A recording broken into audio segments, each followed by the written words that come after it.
Hey guys, what's up? It's Carmela Maniac. If you're new to my channel, sit down, chill, and warm yourself by the fire for a little bit. Because today I'm going to be reacting to Raye's live performance of a mashup of her songs including Escapism, Oscar-winning Tears, and Body Dysmorphia.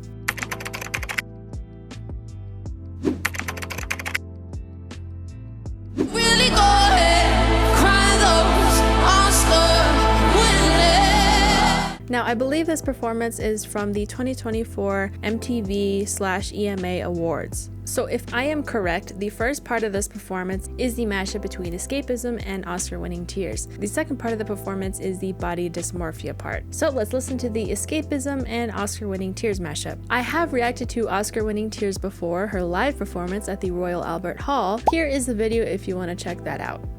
So let's get into the video. Who's on the same page? Now it's back to the intro, back. I think this intro is super interesting because I'm pretty sure that the recorded version of this song is filled with chest voice parts instead of head voice parts like she's doing here. It seems like every live performance she does of her own songs is different from the recorded version, and that's really cool because I know some people don't really like going to concerts because the artists will play their own music exactly how it was recorded. So that's why I think it's really cool that she's doing something different for every live performance she does. She like kind of remixes or reimagines every song that she does live, and I think that's really cool. It transforms it into something you never thought it could be. So she's always just thinking outside of the box and giving her own songs a new cover every time, and like I said, I think that's really cool and a cool way to switch things up. Ladies and gentlemen.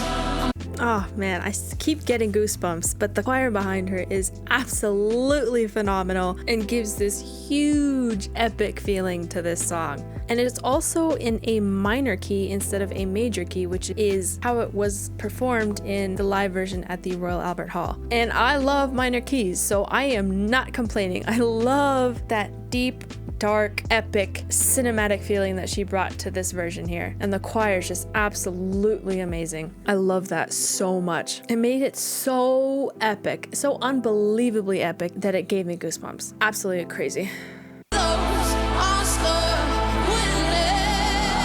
And again, she does this great thing where she uses the assets at hand, like this choir and the other instruments, to create this huge build-up, like the part where the choir repeated the part that goes, "Baby, baby, would you really?" Where they repeat that part. It's the same part that they repeat, but it creates such tension that is released when there's that huge moment that comes when she finally reaches the chorus of the song. And then we have this huge moment where the choir backs her, where they're just doing like a moment. The arrangement is absolutely amazing for all of her live performances because, like I said, they had that great build-up that was released into that absolutely jaw-dropping chorus part that gave me goosebumps. Would you really go ahead, or would you go ahead and just cry? This arrangement is just absolutely amazing. There's kind of like subtle like modulations or key changes that happen with every chord pulse, and it's just like the perfect key to put it in to create this absolutely epic and cinematic and legendary feeling here. It's great. I love it.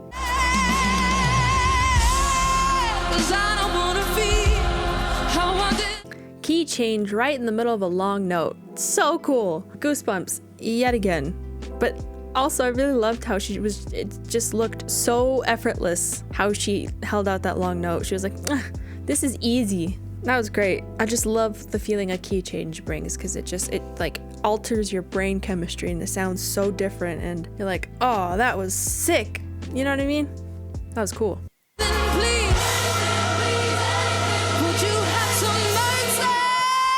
The choir is doing something really interesting where it seemed like half of them were holding out a long ooh note and then the other half were singing some lyrics alongside her. There's nothing like the sound of a real choir backing you up. It just added so many levels of sound to it that was just absolutely great.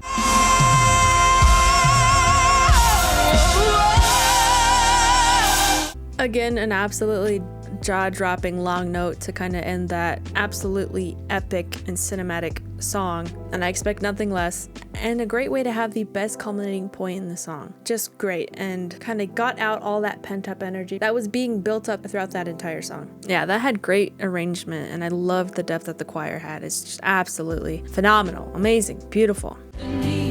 XL t-shirts, baggy jeans, so I don't have to stress. Oh man, the choir in this is just absolutely amazing. I love the call and response that keeps happening, and sometimes even the choir takes on the main lyrics, if that makes sense. So she says something and they actually answer her with something else. It just brings a great level of dynamism and changes things up, and it's great. I also really loved the ooh moments that the choir just had there. Like I said, there's nothing like a choir to back you up, and it's just such a unique sound, and I'm jealous. I wish I could have a choir backing me up all the time. That's great.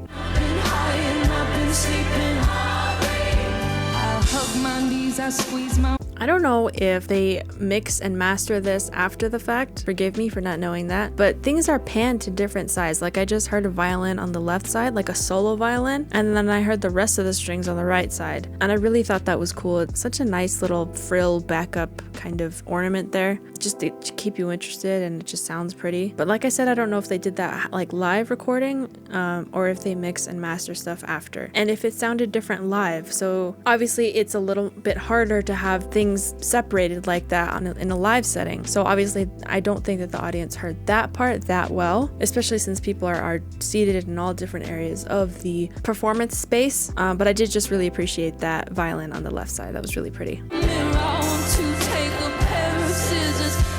The bass is really great. I love the bass. The bass has such a prominent part in this part of the song, and I love bass. So good, it's good, great for me.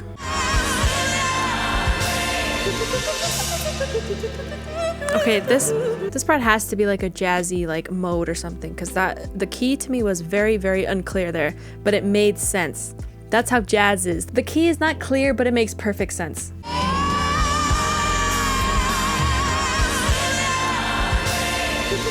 It's not that it doesn't make sense, it's just that it's such an unusual combination of notes that is probably a jazz mode or a whatever you call it mode. So that's why it sounds so different and not conventional. But I think it's a really cool way to get the listener like, what's going on? But at the same time, it makes perfect sense because it's like it goes together in a weird way. And then to top it off, she ends it with like some scatting, which is so satisfying to listen to.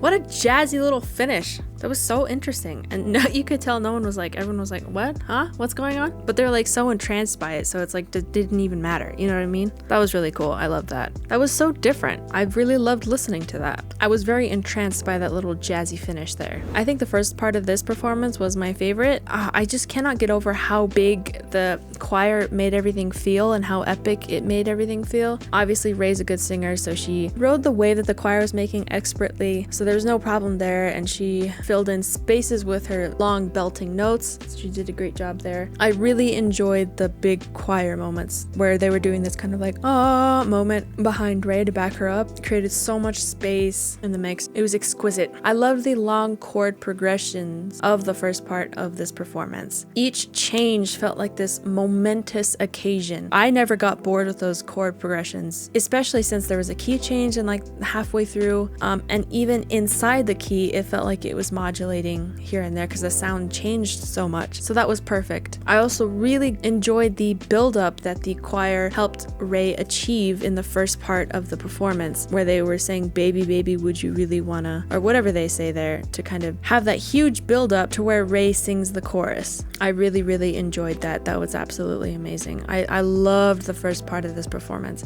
I mean, the second part was like okay, it wasn't my favorite. I did really love the kind of jazzy parts to it, but the first part of the performance was my favorite. That was incredible. It's so epically amazing that I just want to keep hearing that first part of the performance again and again and again. Love it. Mwah. Beautiful. Although it did sound like she was a little bit unsure of the note. You know that note she sang when she changed keys in the first part of the performance? It sounded like she was just a little bit unsure of that note, but she got there in the end. Again, I could just be overanalyzing it, but I mean, okay, to give her credit, it definitely is hard to kind of hold a note in your mind if it's not in the key that you're currently singing in. So kudos to her for even doing that. Because if you're singing in a key, you know the notes and everything sounds like it goes. But then to go from that to a completely different key, to a different idea basically, and have that note in your mind is a little bit crazy. So kudos to her for doing that. And I so appreciate the fact that she just changes up every song she has when she performs it live. If I saw she was coming near my area to perform, I would definitely buy tickets, just because I know that each performance she does will be different and it'll be a unique experience and one that you wouldn't want to miss out on. Thanks for watching. If you enjoyed this review, or even if you didn't, please consider subscribing to the channel. Tell me what you guys thought of Raye's live performance of the mashup of her songs Escapism, Oscar-winning Tears, and Body Dysmorphia at the 2024 Emas. Keep listening. I'll talk to you guys later.